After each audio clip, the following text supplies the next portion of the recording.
Hello folks and welcome back to Medieval Total War. I am Conostep and this is going to be part 1 of my Viking invasion campaign where I'm playing as the Mercians. Now for those of you who are new to this channel, I wanted to just get a quick word in and say hello, welcome to the channel. On this channel I am chronicling my journey through the Total War franchise. Starting in 2020, I started playing Shogun Total War to basically celebrate the 20th anniversary of that game. And then I gave it a good solid playthrough for 2 years until moving on to Medieval Total War to celebrate the 20th anniversary of this game. So I don't have any experience with any of the newer titles in this franchise. I'm just moving through these games for the first time on this channel. With that being said, I do give these games a solid, couple hundred hours, playtime, play testing before I start recording, just so I can familiarize myself with the game. That is, I'm not getting on this channel to fumble around and to not know what I'm doing. I want to somewhat know what I'm doing. So if you're not familiar with these games and you're looking for some advice or for some help, I can sometimes provide that for you. However, for the things that I don't know, there's people who have been playing this game for decades, and some of them have been finding their way to this channel. That's been wonderful for me because it's been helping me learn more about this game. And if you have any questions that I cannot answer, then I'm happy to say, in fact, this is something that I'm probably the most proud of with this channel, is that this is an active channel. There's an active forum of people who are passionate about these games. Don't let the small subscriber count on this channel fool you. There's a chatty bunch here. There's a group of people here that are passionate and willing to talk and answer questions. So yeah, if you're new, subscribe, help out the channel, welcome. We're here to have some fun. So without further ado, let's jump in single player and new campaign. I do play my campaigns on the hardest difficulty. So far, that has not been an issue in Shogun and Medieval. I don't anticipate having to lower this until maybe I get to Shogun 2. Which is a long ways down the line. I think once Total War introduces legendary mode, that's when it gets a little bit possibly ridiculous from what I've been told. But this is very playable in my opinion. Expert difficulty is just very, very fine. It's my understanding this is based on a dev that was answering these questions 20 years ago in a forum. When he was asked what kind of buffs the AI gets in expert difficulty, he answered that it's basically amounts to 0.75 of a morale boost. Or should I say not morale, but valor boost. Valor indicates experience in this game, and each point of valor will give 1 point of attack, 1 point of defense, and 2 points of morale. So this is, it's confusing, isn't it? What does 0.75 of that equal? Yeah, it's kind of weird. So it's going to be like 1 point of morale and then 0.75 of an attack and defense boost for each unit. It's weird, isn't it? But it's not that much. It's not insurmountable in my opinion. In fact, it's my, understanding when you're entering battle that you should be looking for as many advantages to make the fight unfair in your position, of course. You should never be looking to fight a fair fight. You should be using your terrain, your generals, your unit matchups, the weather, all that fun stuff to, be stacking these buffs in your favor. So if the AI gets a little bit of a buff just by being on expert difficulty, I don't think that's too much of an issue. So we'll do that. Also, the starting income is less for the difficulty levels, but again, I'm not too worried about that. Vikings, this is the, this is what I'll be playing. I'm not going to be reading the background for the Viking invasion campaign on this one. I do this, I'm pretty sure I did this with my Irish campaign where I played the Viking invasion. It's a long one, so if you're interested, I do recommend checking out my at least my part 1 of my Irish campaign, and there I will, read this. So let's just continue on, and I will be playing as the Mercians. Now, the main reason here, some of you might be balking at this because the Mercians are the boring faction. They're the faction that is just, they're very, very strong. And I just haven't had time to practice or play this game very much in the recent last month or so.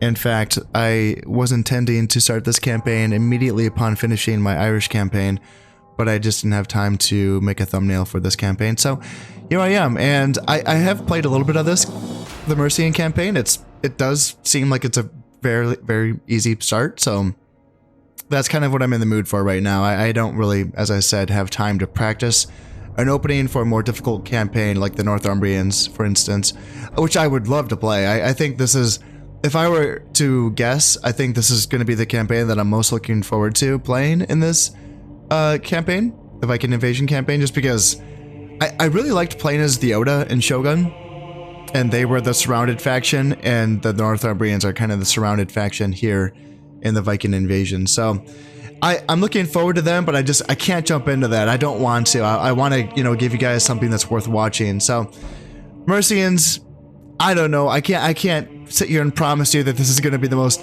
high tension, action packed. I mean, it'll be action packed, but I can't tell you that this is going to be super intense. With that being said, I have gone into campaigns with confidence before, and I've been thoroughly humbled before. For those of you who have been with my channel for a while, you might remember that when I played my Yosugi campaign in the Shogun Total War, at that time I was getting ready, I was ramping up and I was getting ready to play Medieval, and Yosugi was my last faction that I played in Shogun Total War, so I felt confident, and I didn't feel like I needed to practice my opening at all, and I even threw a little challenge on top of it. And I ended up getting trounced. I almost lost that campaign. I didn't, but it was a rough opening. It was a very rough opening. So there's a chance, right? There's a real chance that I'm going to go in here being like, no, I got this. And then I just end up getting my ass handed to me. So we'll see how this goes. I just didn't want to I'm not trying to bait you. I'm not trying to say this is going to be super, high caliber gameplay. Who knows? It could be, but the Mercians, as we'll get to in a moment, they are very powerful, so it could be kind of easy. It says it right here, faction difficulty rating is easy. Playing the Mercians is the equivalent of an easier difficulty setting than the basic one you chose for the campaign. Mercia is the westernmost of the kingdoms of the Angles and the greatest rival to the Saxon kingdoms of the south. While it lacks the wealth of the Saxon lands, it is still a force to be reckoned with. But its position is a dangerous one, with Northumbria to the north and the Saxon kingdoms to the south. Mercia risks being absorbed if, as seems likely, the trend toward unification continues, especially if the Saxons use their wealth and power well. Further problems may come from the Welsh and Irish to the west and the expanding threat of the Vikings to the east. If Northumbria falls to the Vikings, Mercia will be faced with powerful rivals on all sides. Surrounded on all sides, Mercia may seem to have an unenviable position. Threats can come from almost any direction. The Mercian strength is that they can take advantage of any neighbor's weakness in any direction too. They are unlikely to suffer in the first wave of Viking attacks, while their rivals are likely to be weakened, if not entirely defeated. The kingdom of Mercia must expand aggressively if it hopes to keep pace with the expansion of the Saxon kingdoms, or it will risk becoming a second-class nation and a minor power in England, or worse still, a province of the Saxons or some other people. Attacking the Saxons is a dangerous game, unless the Vikings have already weakened them, but sooner or later Mercia and the Saxons must confront each other for the leadership of England. Taking Northumbria will prevent it from falling to the Vikings, but Mercia must then be prepared to face the Vikings, and this is no easy task, needing all the strength that can be mustered. So, yep, that's a pretty good introduction to the Mercians, but once I talk a bit, over this map a little bit, you'll see it's kind of, it looks okay. It looks pretty solid. So, also, for a fair warning for those of you who are new to this channel, I'm probably only going to play like one episode or one turn during this first episode. I tend to talk a lot, and that's how I like my that's how I like to watch campaigns. I like things explained to me. I like having the game explained to me. I like having the units explained, and the provinces, and the positions, and the strategies. And that's what I like to watch, so that's what I like to play. That's how I like to do this channel. So if you want someone to kind of just breeze through things and, you know, play at a fast pace, sorry, that's not going to be me. I'm going to spend probably an entire hour just kind of going over the starting position. Maybe not that long, because this is the Viking invasion. There's less to talk about than it would be on the grand campaign for Medieval Total War. But still, there's you know, some things to talk about for sure. So, yeah, here we are. We are the blue provinces, and we have the Northumbrians to the north. They have a 2-province border up here. And then the Saxons, we have a 2-province border with them down here. The Welsh with a 3-province border right here. And then rebels to our east here in East Engel and East Sax. And then also, I believe Cantware also starts off as a rebel province. Oh yeah, it doesn't border. Okay. Okie doke. So these are going to be my first natural places of expansion. However, in my practice campaign that I did not finish at all, I played a few hours of it and I was like, okay, I got it. This is fine. I played at a very, very slow pace in my practice campaign, and I still took these provinces without any issue. It really, like, I just built up and built up and built up and made sure I felt secure within this before taking these provinces, and it still was fine. I still got these before the Saxons did. So despite the fact that the little intro paragraph was talking about be wary of Saxon expansion, they didn't seem like they were, I don't know, maybe they're dealing, like, what else is rebel? I think it's these 3 provinces, but they must start with South Sax, right? In Dornset. And then, do they have deafness? I think this is Welsh, I believe. Cernio, which is kind of weird. They have like these provinces, and then I think they own one of these 2 provinces. I don't think they have both. And then they have Cernio. And yeah, so the Northumbrians, they struggle. The Northumbrians really do struggle. They do get kind of dogpiled on by the Vikings, and I didn't see the northern factions do anything in my Irish campaign. I literally, like, they'd never attacked each other the entire campaign. It was really disappointing. And for me, though, what's interesting is how landlocked I am. It's kind of like hard to be this landlocked on an island, but I actually only have 1 province that is bordering the ocean, which is fascinating. That's interesting. Like, I didn't realize that, and when I was getting into this, I was like, oh yeah, I'm kind of safe from Vikings, right? That's kind of cool. And that kind of explains why, that's one of the reasons why the Mercians are kind of safe, because they can just build up for a while until they have to worry about the Vikings. So what do we have here? Mirs, right off the bat, I think they're relatively rich when it comes to farm income. 336 is decent, I think. And I can, of course, increase that. They also have iron deposits, so this is a province that I want to use to train soldiers. I'm trying to remember. So yes, in the Viking invasion, iron is necessary for armor upgrades and weapon upgrades, whereas in the main campaign for Medieval Total War, iron is just necessary for weapon upgrades. So this is going to be a province that I want to use to train soldiers, like a lot of my soldiers, especially my best ones. Anything else? So it says down here that historically this region was famous for its urban militia, and units of this type trained here gain a +1 valor bonus. As I stated before, valor is going to be giving +2 valor, +2 morale, +1 defense, and +1 attack. So valor bonuses are very, very good. And so training urban militia here is going to be really nice. That's going to be a very, very nice boost to my early game armies. Urban militia units, I can take a look at these. So as cities and trade grow, so does the need for local defense. Some towns and some cities provide a locally raised force recruited from among the apprentices and journeymen. Well, they only have limited training. Their polearms give them an advantage against armored troops, and they are more disciplined than peasantry.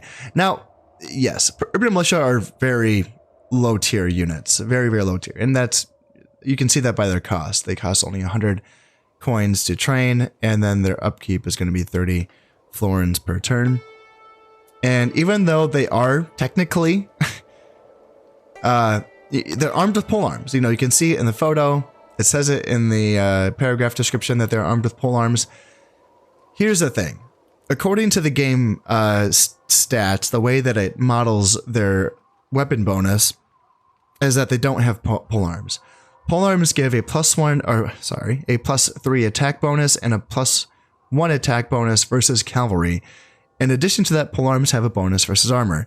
Polearms are a weapon type that you see more in the mid to late game when you are playing the main campaign for Medieval Total War.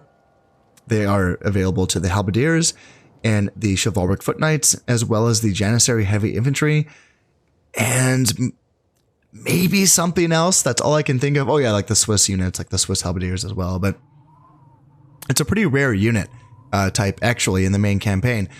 And it's funny because yes, the urban militia as well as the upgraded urban militia, which is the militia sergeant, both have polearms, but it's not modeled that way. Their weapons don't give them that advantage against cavalry that you know the halberdiers get, which is unfortunate. That's really too bad. I kind of wish that was not the case, but the bonus that these units have is going to be that they do have a bonus versus armor. Okay, so they're essentially axe units. This is what axe units have.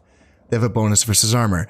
It's confusing. It's kind of silly. It's kind of dumb. But you know what? This is a very, I have to say, Medieval Total War is one of those like very ambitious games that you can clearly see that the studio had, you know, half or, you know, not half, but like another team working on Rome Total War.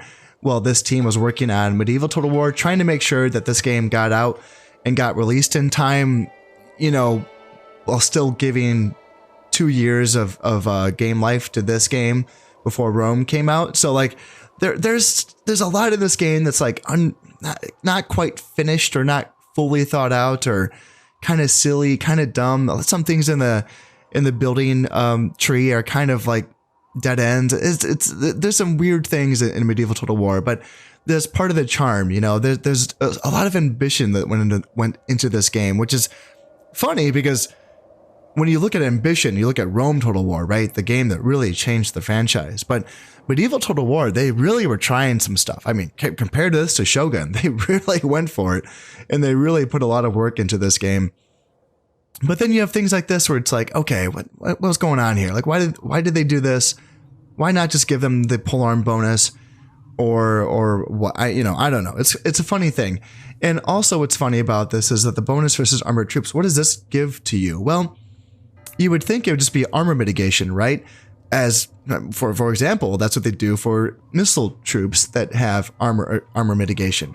Like crossbows and arbalesters and gunpowder units, they reduce armor of the units they're shooting against. So you would think that that's a simple translation to melee units that have bonus versus armor. No, that's not the case.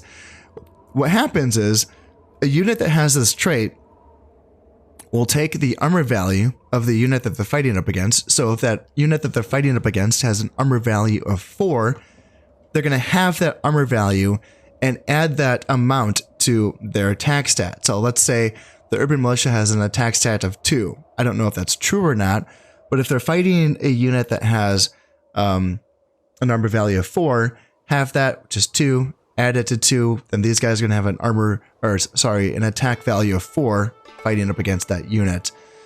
It's a funny thing. It makes it so that they can hit that unit more often, but it doesn't necessarily give them an advantage to piercing the armor. I'm trying to remember. I don't know if the armor values actually play into a separate dice roll. Like if you were to play like tabletop games, there's like a dice roll for hitting and then a dice roll for armor saves.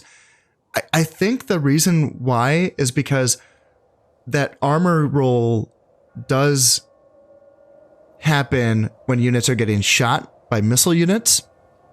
But when units are fighting in a melee, I think that armor stat is just combined into one with the defense stat. And it's just a single dice roll between a unit's attack and a unit's defense. Therefore, the best way for them to model this was to just add half of that armor value to this attacking unit's bonus with a bonus versus armor. I think that's why, I think that's why that's done this way. That's my guess. That's my guess. So anyway, that's a long explanation. I've not talked about, Well, I've talked about some of those things on this channel, but not all of those things. So yeah, Mears is probably going to be a good place for me to train urban militia. I could also train archers here. I could train peasants. I could train fearedmen and spearmen. And oh man, fearedmen are so good. This is a unit. This is one of those units that just makes the Mercians so good. They're like spearmen, but they're better in every single way. They only cost an extra 50 florins. And how's the upkeep cost? 37 for the fearedmen and 50 for the spearmen. Come on. It's not fair. It's not fair. It's just the fearedmen are just so much better. I can't show you that there's no stats in game. I just am aware of the stats because I look it up on a website. The fearedmen are a unit that has, I think their stats are completely identical to the feudal sergeants in the main campaign for Medieval Total War. And the feudal sergeants are the second tier spearmen after the tier 1 spearmen. So this is just a straight upgrade. Fearedmen are just a straight upgrade to spearmen in every way that I can think of. So they're great. They're a great unit. And they will definitely, I don't think I'll train a single unit of spearmen in this campaign. Fearedmen, if I remember correctly, I believe they are available to the Saxons, the Mercians, and the Northumbrians. So they are not unique to the Mercians. But I mean, yeah, the Welsh, the Irish, the Picts, and the Scots, the Vikings do not get fearedmen. This is kind of an Anglo unit. So yeah, they are wonderful, wonderful. And this is like an example of what I was just talking about, where this is so silly, right? Like a support cost of 50 compared to a support cost of 37 for a better unit. Like, who cares about that extra 50 florins that you pay initially? You know, you're going to be saving money in the long run training fearedmen. So just go for it. Train these guys for sure. And then, yeah, archers. These are going to be your basic archers. There's only a few archers in the Viking invasion campaign that are not basic archers. The Welsh get the best archers in the game, which are the Welsh bandits. They are very OP. They're such a crazy strong unit. And then the Scots get a crossbow unit, which is pretty cool. But other than that, yeah, just basic archers. Although the Irish don't get any. So it's going to be fun playing this campaign, actually having archers, because I played the entire Irish campaign without using them. I liked playing the Irish. They were fun. I liked their roster. I just liked just a bunch of javelins and light armor. It was cool. I watched my Irish campaign. It was super fun. But yeah, we're going to have fun with this one as well. So yeah, I think those are my unit options. There's a few. So what makes the Mercian roster so strong? I believe that there's 2 units that are unique just to the Mercians, and that's going to be the militia sergeants, which is that unit that I can't train right now, but I alluded to, which is going to be that upgrade over the urban militia. And militia sergeants is a unit that I really overlooked quite often when I was playing the base campaign for Medieval Total War. I just figured, hey, it says militia in the title. It's a crappy unit. But then I just got my ass handed to me a lot by these militia sergeants. They have better armor than you'd think. And they have the bonus versus armor. And then their morale is decent. And their attack and defense stats are like decent for what they are. And I just really overlooked them. And then jumping into this campaign and seeing that the Mercians are the only faction that can train the militia sergeants, that's a good thing. That's good. I can't remember off the top of my head. I think they might cost 200 florins, so the same as the fearedmen. And then, yeah, you get a bonus versus armor, decent armored kind of unit. They're solid. Militia sergeants are solid. In addition to that, the Mercians get access to the mounted sergeants, which is going to be my light cav option.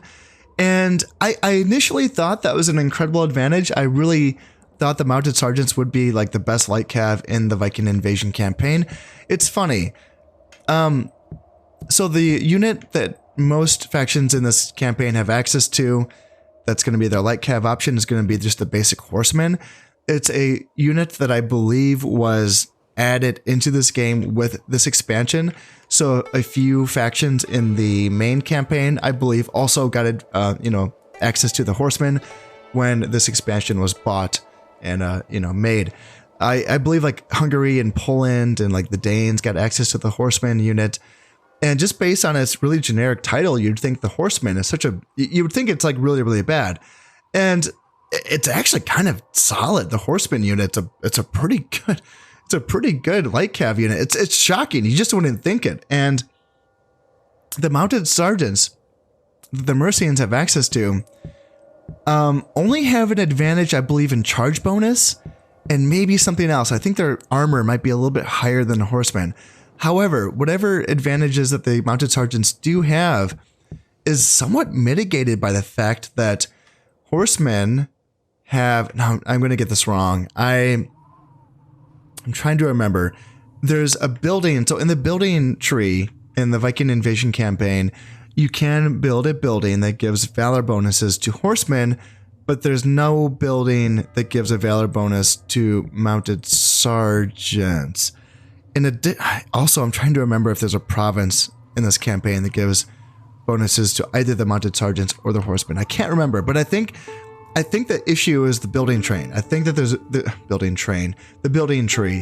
I think that there's a building that gives that valor bonus to horsemen and not mounted sergeants. I think that's the thing that differentiates this. So that's a big difference. Adding valor to units is very, very good. So when you take a regular horseman that already has pretty comparable stats to the mounted sergeants, in some ways are even better than the mounted sergeants, and then you add extra morale, attack, and defense, it's just a better unit, So yeah, it's not so much like, yeah, the mounted sergeants, I'll use them in this campaign just because they're unique to this faction here in this campaign, and I like using unique units. So I will use them, but that's not going to be the primary thing that makes the Mercians so strong. It's not going to be the mounted sergeants. They do have access, though, also to Huskarls. Huskarls is going to be the beast heavy infantry units that, again, like the Feared Man, are going to be available to the Mercians, the Saxons, and the Northumbrians. And they are amazing. Heavily armored, two-handed axes, bonus versus armor, good defense, good morale. They're just beast units. They're so good. And they're going to be very fun to use.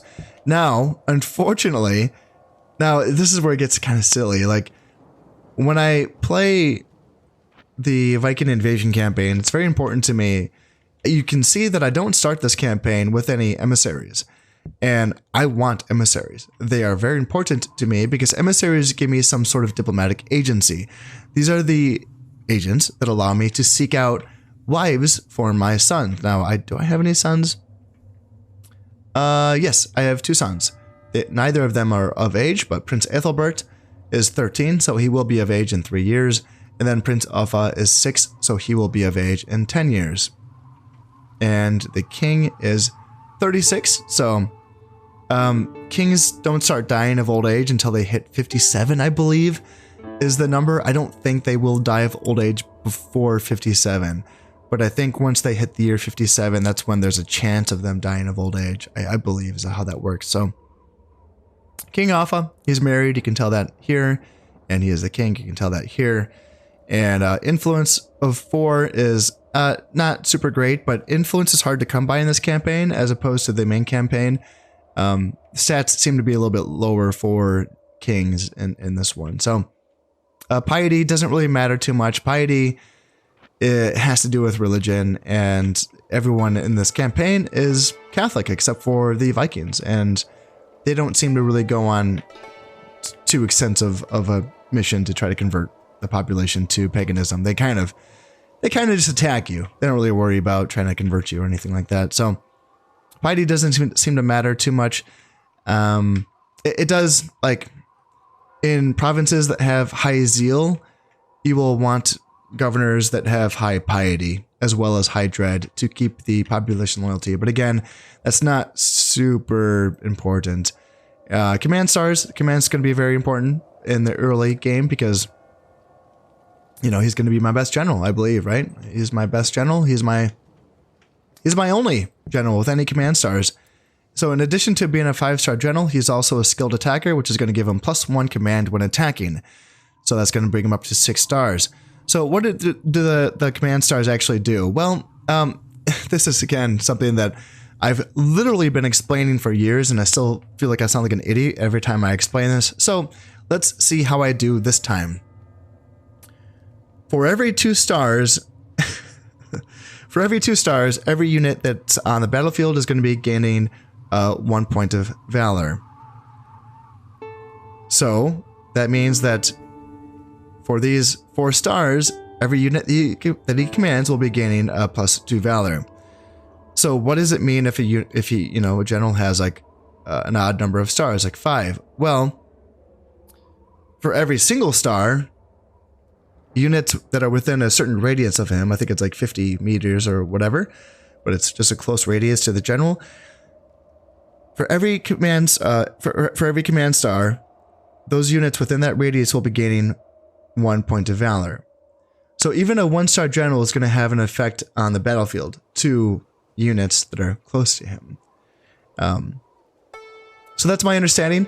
I was told in that last campaign that I was playing, I was told recently by someone that someone commented and they were saying that the valor boosts that are being given by generals do not include morale boosts. It just includes defense and attack values. And I still haven't, I need to like confirm that. But if y'all know the answer to that, I'd love to hear it. I know that it was written in a guide that is a very highly acclaimed guide on the org, which is the old forums for this game and all the Total War games. And it's a the gal who wrote the guide is a very, very highly respected person in the community back then, and so people believe what she wrote. And I was told that in that guide she mentioned that the boosts that units get from generals do not include morale boosts from command. That is, you can get morale boosts by other traits, but not from command. That was new to me. That was something that I probably like read in that guide and then just kind of forgotten. It's just strange that I've been saying this on this channel for years and no one else has ever corrected me on this, because that would imply that this also is true in Shogun as well. And it just, I don't know. Maybe that's true. It sucks because when you go in game, like in a battle, and if you pull up your stats, you can use, I think it's the F1 key, I believe. I very rarely do this. But you can pull up the stats for like everyone. And I don't think that even shows morale. Like morale, like in game is just like not, it's just invisible. Like you just have to believe that it's there and it's working. And there's like no way to check it, I think. I think. Anyway. But yeah, anyway. Acumen is good. 4 acumen's pretty solid. That means he's going to be giving a slight economy boost to all of his provinces. And then governors will also be giving a boost to their provinces as well. So if you see these titles, these are governor titles for each of these provinces. They also give their own benefits. So like this one's going to give +1 loyalty. This is the very basic benefit for governor titles. So if you have a general who's not very loyal, like 3 loyalty is not great, This is going to say right here, this man's loyalty is in serious question. Placing him in charge of a large army may not be wise in case you end up having to fight that army in the not too distant future. So making him a governor would be a good idea to help with his loyalty, but he only has 3 acumen. 3 acumen's fine, but I prefer 4. 4 is the number of acumen that I like to have for my governors. And if I take a peek at this governor title for middle angle, loyalty and acumen. So this is going to increase the acumen, which is going to increase the income for this province, which is pretty good. Take a peek at this general here. Yep, loyalty is good and acumen's good. Also, dread's good as well. So dread is going to increase the loyalty of the provinces. So when you're looking at having loyalty issues within your provinces, you're looking at dread and piety. These are the things that you want. Dread is just basic. Each skull adds like 10% loyalty or 15 or something like that. It's a certain percentage. And piety is the complicated one. That's the one where you need piety to match up with your religious zeal. So zeal, like 54%. This is where like piety gets confusing because I don't know what is high zeal. Is 54 high? I don't know. You know, same with piety. Like, what is high piety? Is 3 high? I don't know. It's not that high. I've seen higher, but it's more than 2. I know that. So I don't know. It's like that's where the piety zeal thing is kind of like, I don't know. It doesn't. I'm sure it matters. I think you just look at it more in the main campaign. And in this campaign, you just kind of ignore the whole piety thing. Unless maybe if you're playing as the Vikings, maybe that matters more, because then you need to really match your governors with. Because I think, for instance, if the provinces that you're conquering are not the same religion as your faction's religion, then you want low piety. I think that's my understanding. So like if you look here, this is 4% pagan, 96% Catholic, and that's going to be the case, I'm assuming, for all of these provinces, I'm assuming, are majority Catholic. So if you're playing as the Vikings, then you would probably just want to always have low piety governors, I'm assuming. But yeah, it's kind of a mystery, to be honest. So Middlesex, let's look at this title. Acumen and loyalty, another good one. This governor, or this general, potential governor, also for acumen. So yes, he can be made a governor, and piety is, I know 5 is more than 3, I'll tell you what, you know, I know some things. And let's see, this province of Huiki, and what was I looking at? Oh yeah, governorship.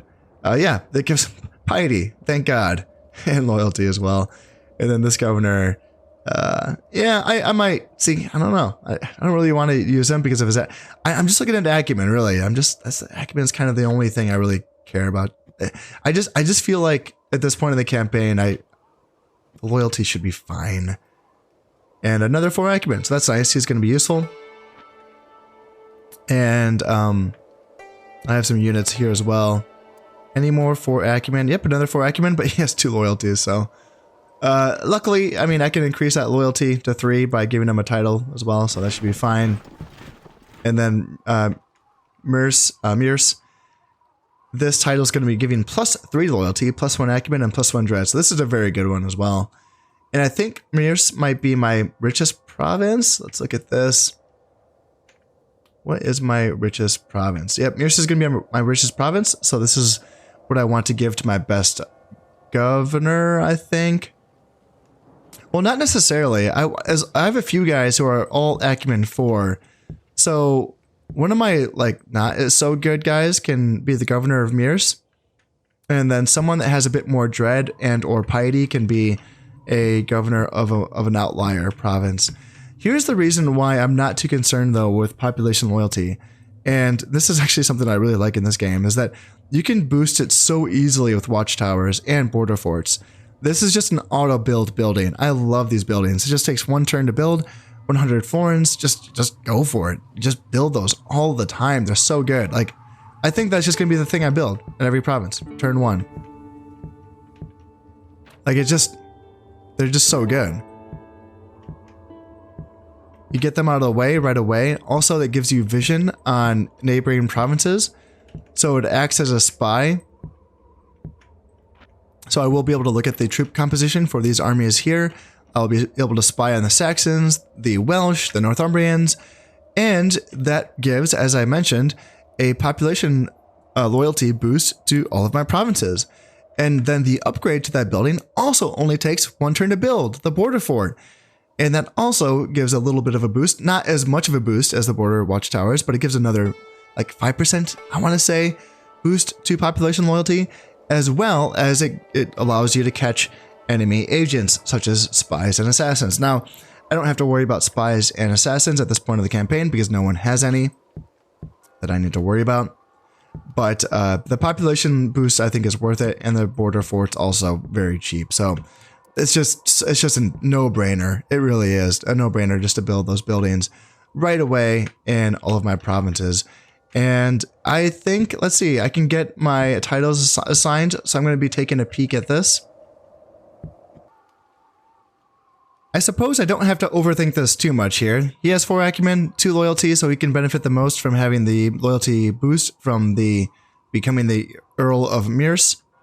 Now, that's not going to really matter because he's going to be within the stack of the king, so I'm not too concerned about his loyalty, but yeah, let's not overthink this one. I mean, Mercian is my, my money-making province, and this is going to increase his acumen and all that good stuff. Mercian is now making 505 florins on normal taxes. That feels pretty good.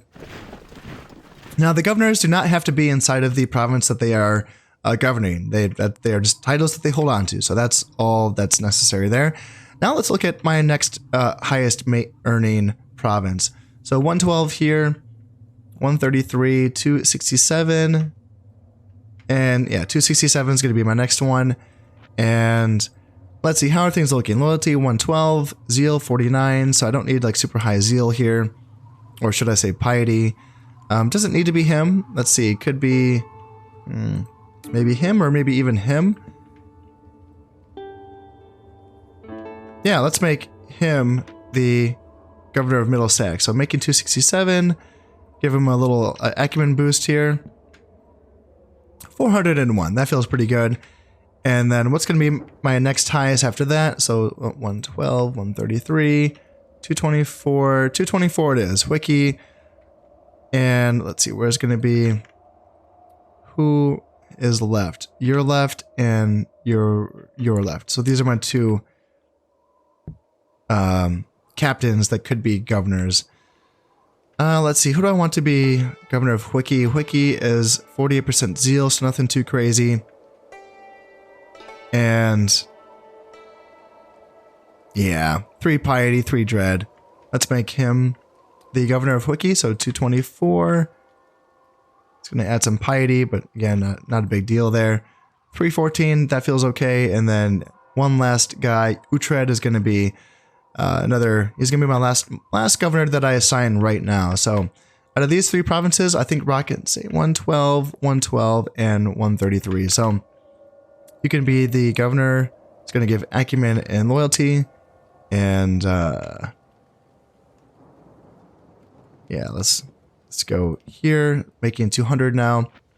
That leaves Rock and Satan and Lindisi as my poorest provinces. I'm going to leave them without governors for now because I don't have anyone else that has 4 acumen, but I can start training. Let's get some urban militia going like right away. I may as well, or should I start with Fearedmen? Urban militia get the bonus from the province, which is nice. So I'm thinking about going that. They're also, I think, cheaper. They're cheaper to train for sure, but how's their upkeep? 37 and 30. So yeah, the urban militia's upkeep is a little bit cheaper than the Fearedmen. So that's going to be fine for that.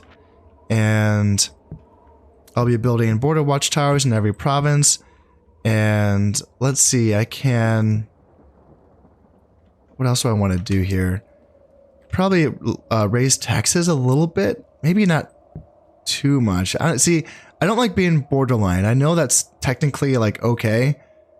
And that's going to increase once that border watchtower comes into play. And I think that that border watchtower's loyalty boost does count towards the loyalty during this end turn.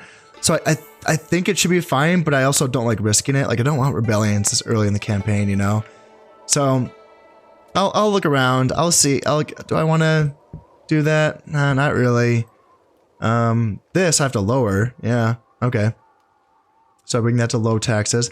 That probably was because of the governor that I put in. Yeah, that's my guess. Let's see. I think I can raise this. Yeah. Yeah, that looks good. I can raise that. And yeah, just keep that as is.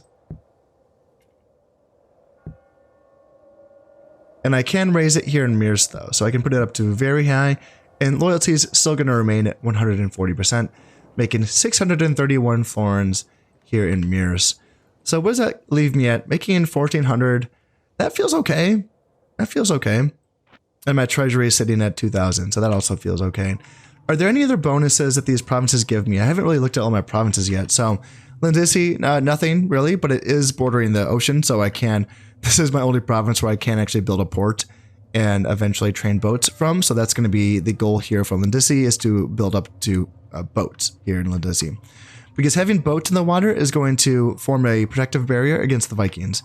Because if they want to attack my sea regions, they will have to first kill my boats before they can invade me. So that's going to be the plan with Lindisi. Middle angle, I'm not seeing anything too important here. It looks pretty basic. Yep, pretty basic. Middle Sax, anything going on here? This also looks pretty basic. Okay. Quickie. Anything here? Yep, nothing. Okay, all right. And Rock and Satan. This also does have that iron deposits here. So Rock and Satan and Mears are going to end up being my troop producing facilities. So this is some place that I want to, as soon as I can, start training my Fearedmen here, because Fearedmen with that weapon and armor bonuses are going to be pretty fearsome. And then Mears, this is a place, I was saying before that I want emissaries so that I can have some sort of diplomatic agency and be able to get my my sons married off once that's possible, once my sons come of age. The thing is, like, you know, what's very stressful about this game in general, like with Medieval's main campaign and my Viking invasion, is just losing a campaign because you don't have any sons. Oh man, it's stressful. It wasn't like that in Shogun. Like, you'd be good to have one Shogun, one daimyo last the entire campaign, and then this campaign, you have to really like stay on it. And in the grand campaign for Medieval, there's more options. You know, it's just you know, it's huge. It's all of Europe, right? And there's just so many options of people that you can kind of talk to trying to find potential suitors for your sons. But in this campaign, it's like, man, it gets a little, you know, once factions start dying, you're like, oh man, I have to find a wife. Like, it gets a little stressful. So the thing is, to be able to train mercenaries, and this is another one of those quirks in the tech tree. This is weird. You need to get, so this is, I start off with a fortified village. This is a tier 3 fortification building in this campaign. So the fort in this campaign is going to be a tier 4 building. It's quite expensive, costs 1,000 florins, takes 4 years to build. That's fine, but then you need this, and then you have to get a building which is called, I can't remember. It's one of those, like, those state buildings.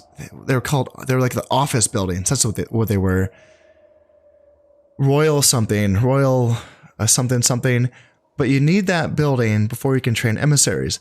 What's funny is that building is also necessary. I think it's the only requirement before you can build Huskarls, which is, you know, as I was saying before, the top badass unit that you have access to for this faction. So without even meaning to, I ended up rushing to Huskarls when I was practicing the Mercians. I was like, oh, hey, I didn't even mean to do that. And it kind of made me feel like, what's the point of the militia sergeants? You know, like that unit that I really talked up and really was like, hey, the militia sergeants, that's the reason why the Mercians are so strong. You could just like tech up to Huskarls right away. So like, what's the point? I'm still going to use militia sergeants just because they're a lot cheaper. They're like, you know, half the cost and half the upkeep of the Huskarls. And I think just having like a army comp being like a first wave of militia sergeants followed up by a second wave of Huskarls, I think that'd be really fun as well. I think it'd just be really heavy metal and really badass. So that's going to be the idea with my army comps, and also the Fearedmen as well. Don't forget the Fearedmen, just an unholy wave of really, really good spearmen for this campaign. So that's going to be the play. I think after talking for almost an hour, I'm ready to get my first turn in. Let's drop a save, because in this game, it's a little bit unstable. So I'm just in the habit now of dropping a save before pressing end turn. So let's go for it. Let's end the year. And I'm not expecting any attacks. Yeah, watchtowers have been finished. Wonderful. And signs important. So here, terrible portents came about over the land of Northumbria and miserably frightened the people. There were immense flashes of lightning, and fire dragons were seen flying in the air. A great famine immediately followed these signs. However, this was but the start of troubles for all Britain, as the furious Norsemen came to pillage and lay waste to this fair isle. Yeah, vice and virtue summary. Lord Uhtred. So anytime it says Lord, that's going to tell me that that's one of my governors. And, oh man, right away he's going downhill. So he is now strange. So this man's strange habits of talking to invisible servants are not normal, but they are certainly disturbing to those around him. -1 morale and -10 happiness. So that -1 morale, my understanding, that applies to any units that he leads into battle. So if he was a general, they would all receive -1 morale. It does not explicitly say that here. You know, it just says -1 morale. You just have to kind of guess. And again, as I mentioned before, there's no way in this game for me to even see morale. So if you have any confirmations on this, I would love to hear it. If you really know, like if you have any source that confirms that the morale boosts and debuffs and the traits in this game, do they just affect his unit, or do they affect all the armies that are commanded by that general? Because that's a big difference. It's a big difference. You know, like there are the virtue traits that are like natural leader, for instance. Natural leader gives +2 morale. Well, you would guess by the title of that virtue being natural leader that +2 morale is for all of the people that he commands, right? And for this as well, strange, people are unnerved by this man. They're kind of afraid of him, a little nervous of him. So again, this sort of indicates that they're going to be a little, that morale debuff is going to apply to all men that he leads in battle. That's my understanding. That's like my guess, right? Is that you're just kind of guessing here. Also, the -10 happiness in this is going to apply to him being a governor. So now I have to take a peek at the province that he is the governor of and make sure that their loyalty is going to be okay, because that -10 happiness, I believe, is going to completely counteract that border watchtower that I just built up. So I need to look at that. And then Ethelmund, he is a great warrior. That's just going to give +5 health, which applies to, you know, his fighting abilities. It makes him less likely to die in battle. Also, 4-star general. Holy shit. Okay. Is that a Ethelmund? Is this an historical guy? He must be.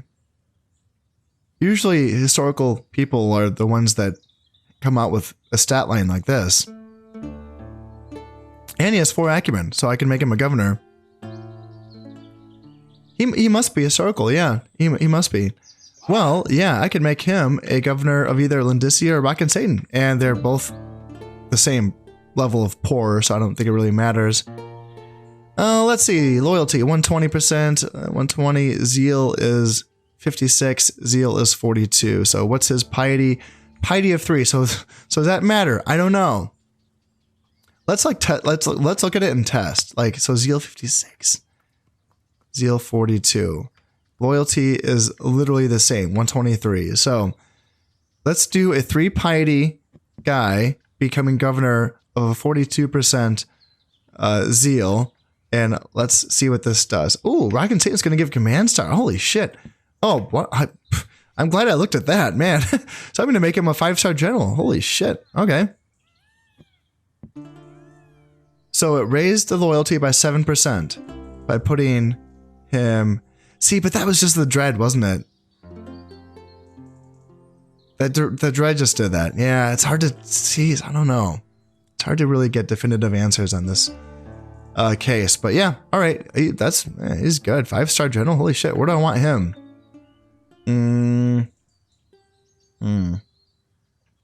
Down here in Wiki, perhaps, just because it's kind of the, I don't know, kind of a fulcrum point of my kingdom. Now, actually, I don't know. Yeah, I'll leave him in a Wiki for now. One thing to mention is that another nice thing about playing as the Mercians is that because they have essentially their capital province that borders all of their provinces, you don't need to have a standing army in every single province. You can have what I like to call the satellite defense strategy, which I did not name. That's actually in the official strategy guide for Shogun Total War. They called it the satellite defense strategy, which is where you have your primary province, your central province, which is your province that borders your satellite provinces, you know, your frontier provinces. And as long as you have fortifications in these provinces, which I do not right now, but I will be fixing that shortly. But as long as I have fortifications that these units can retreat to in an event that these provinces are attacked by an outside force, then I can simply react to that attack by counterattacking with my central army in that next turn. Now, this is a pretty good position for me to be in, having Mirs,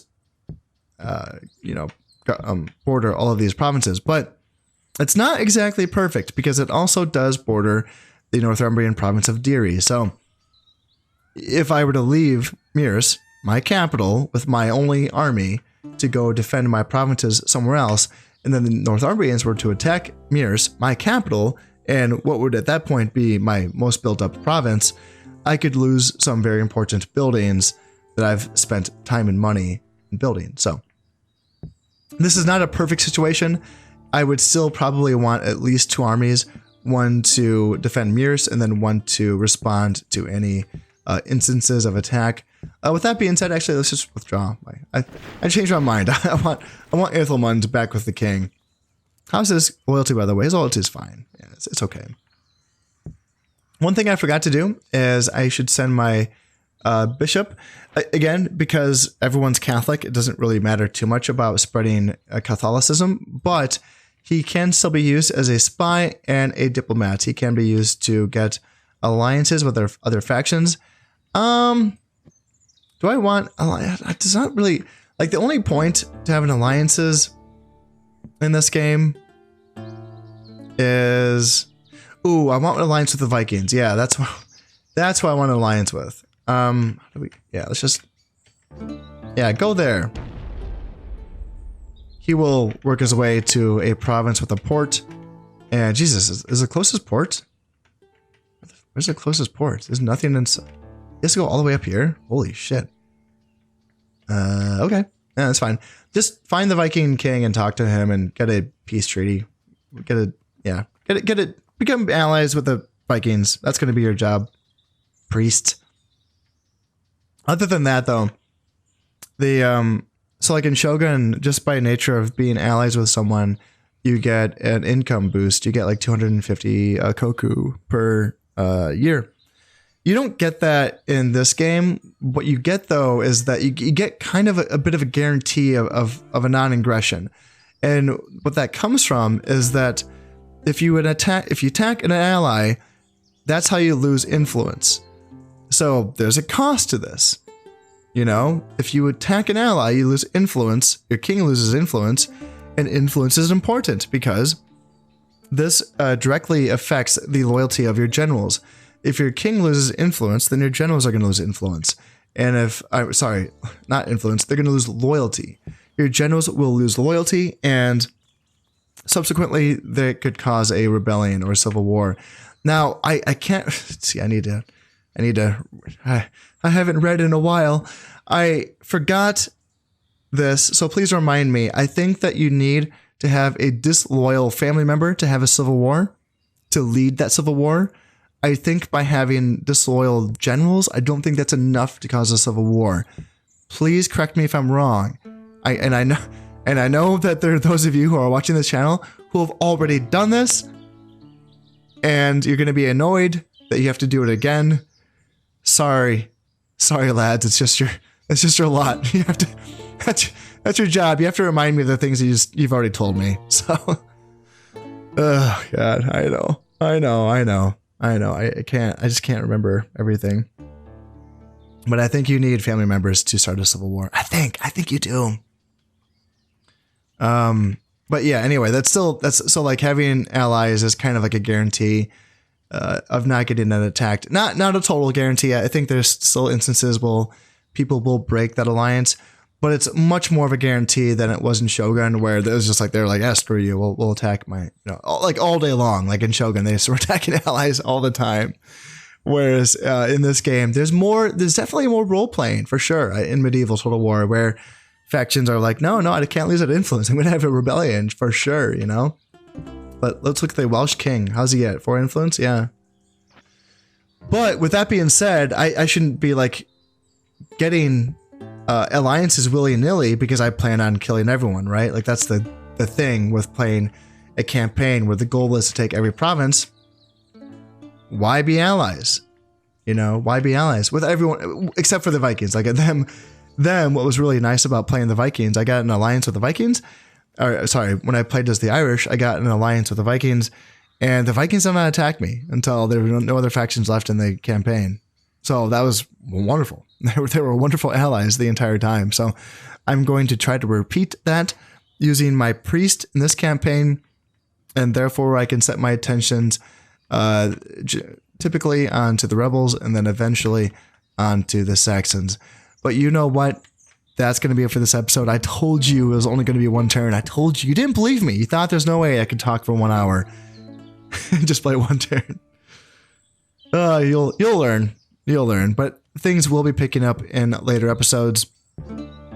Even if this is a slow start to this campaign, I will be picking up the pace just to build up my forces so that I can take these rebel provinces. I won't make you sit through every excruciating turn, and I will speed things up and just talk more about the buildings I'm building and the troops that I'm training.